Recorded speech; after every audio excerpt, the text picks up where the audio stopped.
In this episode, we explore how process innovation pushes boundaries and what's possible in metal additive manufacturing without sacrificing build stability or part quality. Process innovation plays a critical role in unlocking new applications.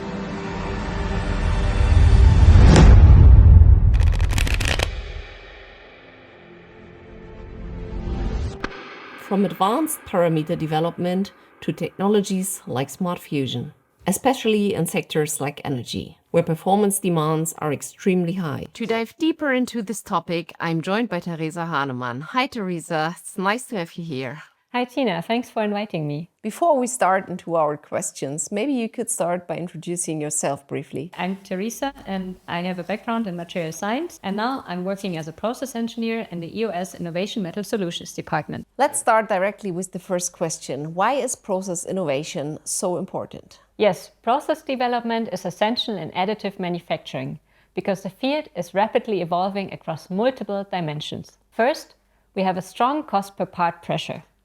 So for additive manufacturing to remain competitive, we need to increase productivity but keep part quality high. And process development plays a key role in enabling higher build rates without sacrificing quality. So we additionally need to reduce the need for support structures because then we can minimize the post-processing costs. Secondly, applications are evolving. We are no longer printing simple demo parts, but actually real industrial applications. And they have higher requirements, especially not only on the static mechanical properties, but also dynamic mechanical properties. And as a third point, we have machines rapidly evolving. We have now modern AM systems with multi-laser architectures, large build volumes, and high laser powers. And they not only bring higher productivity, but also new challenges, like higher demands of the laser-smoke interaction, we have more spatter, and also an increase in thermal management. That sounds logical. But what are the biggest physical and technical limitations that you try to overcome through innovation?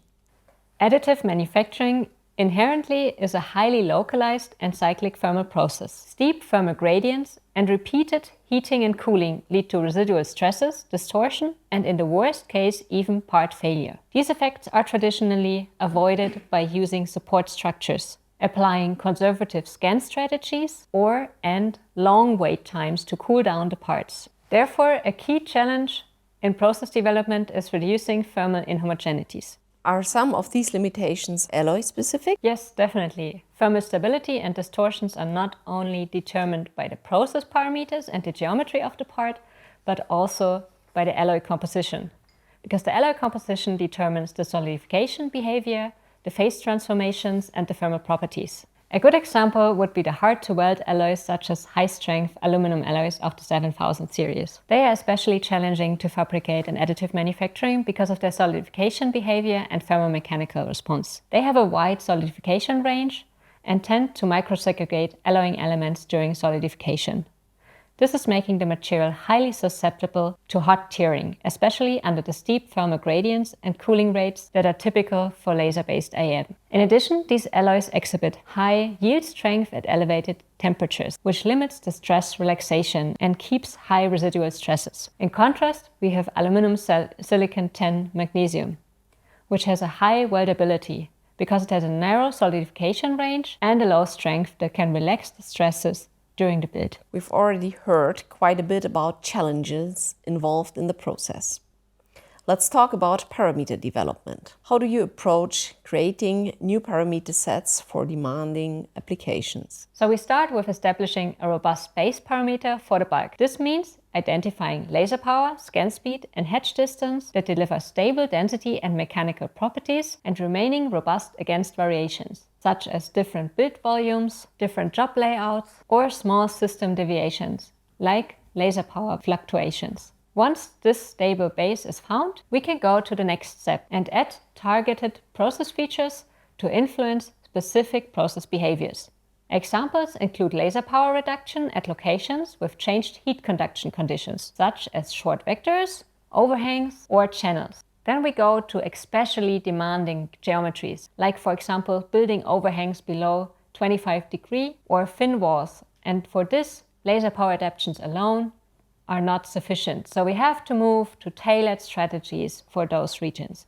Overall, we look for a holistic process development approach, where density, surface quality, buildability, and spatter formation are evaluated together. So the goal is to not only have a printed part, but to really have a stable and scalable process window suitable for demanding application. When dealing with thin geometries, overhangs, or high heat accumulation, what is it that makes process stability so challenging? That's a good question. With those features, we have low material volume, and this is making them especially prone to changes in boundary conditions, like laser angle or flow.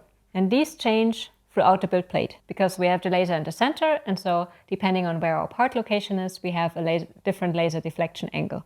So to enable robust processing of those features, the effect of those boundary conditions has to be reduced. In addition, we have the thermal perspective. So because we have those small volumes of material, we also have changed heat conduction conditions, as we've explained earlier.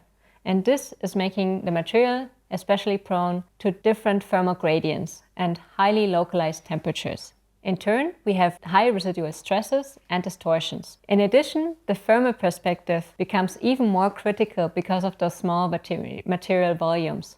So we have highly localized temperature gradients, and those thin structures are not very stiff, so they are easy to distort and bend.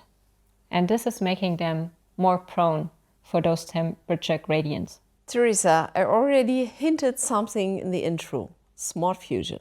Technologies like smart fusion are becoming more important. Our smart fusion technology allows us to go beyond globally defined process parameters and introduce geometric-specific process adaptations directly during the build, as we can see here. So here in this video, we see an uncontrolled process with constant parameters, and then we see our smart fusion controlled process, where we adapt the laser power locally based on our EOS OT monitoring signal. So the EOS monitoring signal is a CMOS camera that captures emissions of our parts in a certain wavelength range. So it's not quite a temperature we get, but it's an indication of the thermal behavior of a part. So we can see where regions are hotter and colder.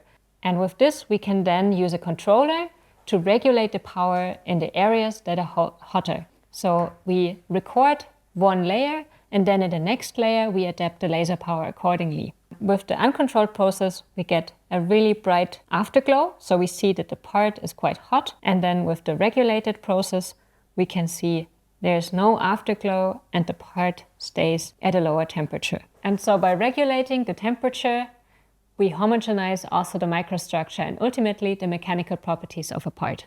Thank you, Theresa. And if you want to learn more about smart fusion, check out the white paper, which is linked below. Theresa, can you share an example where advanced monitoring or adaptive control made a difference in real application? Yes, that's why we brought the turbo housing parts made out of nickel to show you a bit the part areas that are of interest. So we have two parts here. So one is with smart fusion and one is manufactured without smart fusion. So if we look at the part with the standard process, it is manufacturable even with the small support, but we can see in those low overhang areas, we have low surface quality, we have burns and dross formation, and also we risk that we crash on the recoater because of the residual stresses here. And then if we look at the part built with smart fusion active during the build, we can see overhangs are formed nicely, so we have the correct geometry, nice surfaces,